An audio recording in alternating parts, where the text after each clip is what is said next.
Hi everyone. So I'm going to do a video. This is just going to be one of those weird videos because I don't do videos and I'm going to sound very awkward and hi, because I don't do videos.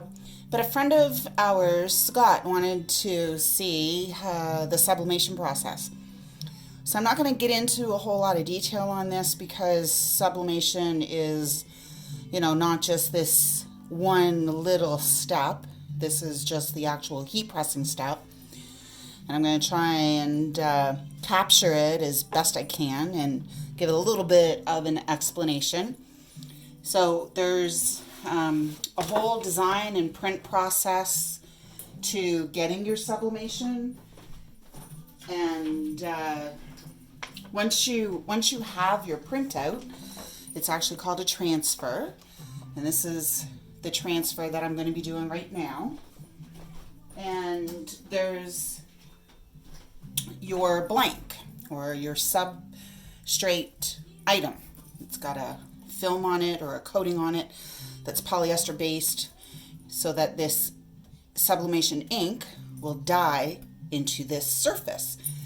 Now, as you can see on my blank, there's this little film. It's a protective film that comes on almost all sublimation items, especially aluminum, like what this one is. It's aluminum. So I actually use this after I print off my transfer. I use this here and I put it on the transfer because you can see through it, as you can see on the glare on this. But it gives me my holes and I can actually make some registration marks, which I've done in this corner, the top and the side.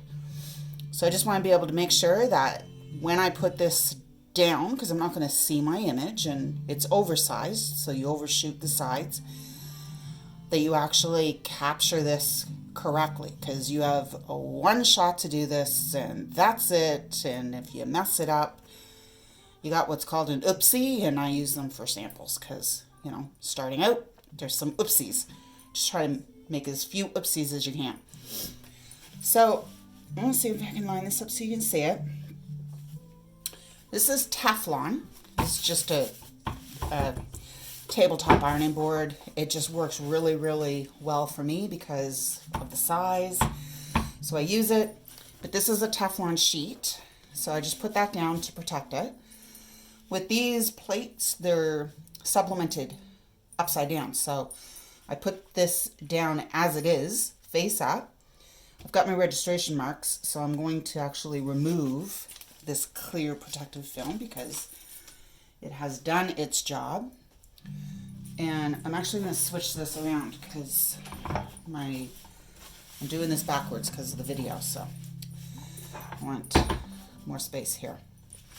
So I'm going to put this down, and I'm going to then peel off this protective film. I'm going to use this on my next one. I only use them one time on my transfer just to minimize any chances of getting any debris on this. But I am going to use a lint roller just to make sure that there's nothing stuck on there, so we have a clean surface. I'll flip it around because we press these upside down, and I'm going to line it up with those registration marks that I put. And that's a guide. What I really want to make sure is that I have transfer outside of the plate, in this case, on all my sides, and that I'm even. I'm not wonky like I am right there. So there, I'm nice and even across here. You can use heat tape. So this is heat resistant tape, and you can take this and tape your transfer to it. But I find that when I use this with these plates, I get ghosting. The plate is going to get heated up and it's going to get super hot, and this ink is activated by heat. So when I flip it, if I pick up that tape and if I drop it back down, the image is going to create a new image chances are not where I wanted it, so it gives like 2 images or ghosting. So I find that it's better for me just not to. This is just legal size copy paper. It's the same size as my special paper, which is sublimation paper. I cannot print sublimation ink on copy paper and use that because it won't work. So I'm just going to put that down because, you'll see in a minute, all this fallout ink is going to stick to the paper. I would rather it stick to the paper than to the surface of my iron or my heat press, which in this case is a Cricut Easy Press, and it's heated to 400 degrees, and we're going to press this for 45 seconds, and then I do a little bit of a buffer afterwards. So I'm going to pick up my Easy Press. Watch out for all these cords. I'm going to set that down. I'm going to hit the button. And it's going to it's going to count down for me, 45 seconds. I'm putting a bit of a light pressure on this because I don't want it to move around. But, you know, I have weak muscles, so there's no hard pressure here. I really love this Cricut Easy Press. It's easy. It's just a big ass flat iron. It's perfect for little jobs and everything. But I struggle a bit with the plates because they're exactly the same size as the press surface on this. So at some point I can see myself upgrading to an actually pressing machine, which gives me a huge surface to work with.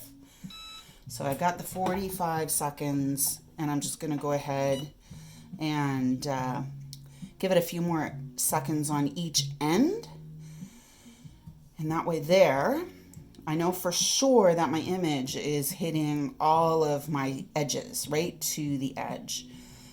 So, you know, just 20 seconds on each edge. Whoops, I ran out of cord. Normally I have a phone holder and big light and everything stuck to that end of the desk. It doesn't usually go there, so it's in the way of my cord. But so we just want to make sure that we press the edges a little bit. I'm going to set that aside.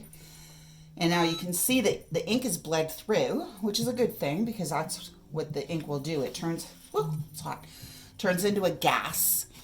And you want to capture that fallout ink, which is on this. So this is no good anymore. You can't use this again because that ink will still transfer onto another surface. And then, like I said, this is hot. This was pressed at, you know, like 80 seconds at 400 degrees, and you can feel the heat. So what I'm going to do with this, I'm going to take it, I'm going to flip it over, and bam, you got a plate. And this is the image after it's done. So you can really see, I'm just going to grab one that I have to do. This is a really fun order that I have with these folks at St. John Executive Limousine who's doing their fleet, and I'm so appreciative of that. So you can see the ink is really faded. It doesn't look bright and vibrant like it does the plate. It's supposed to do that. But you can see after it's been pressed, even on the, I move this out of the way because it's giving off heat. Even after it's been pressed, the heat has activated the ink. So you can even see the difference there, even just on the transfer paper. So this heat radiating out of the aluminum after it's been pressed actually will activate the ink. So there we have it. We have a sublimation license plate. We have one here that's already done. It's cool to the touch, so you can touch it. The wonderful thing about sublimation is that it dyes that substrate material. This isn't like vinyl. It's not going to peel off. It's not going to fade out. It's aluminum, durable. Stick that on the front of your vehicle, and you're good to go. All right. Thanks, everyone. Have a great day.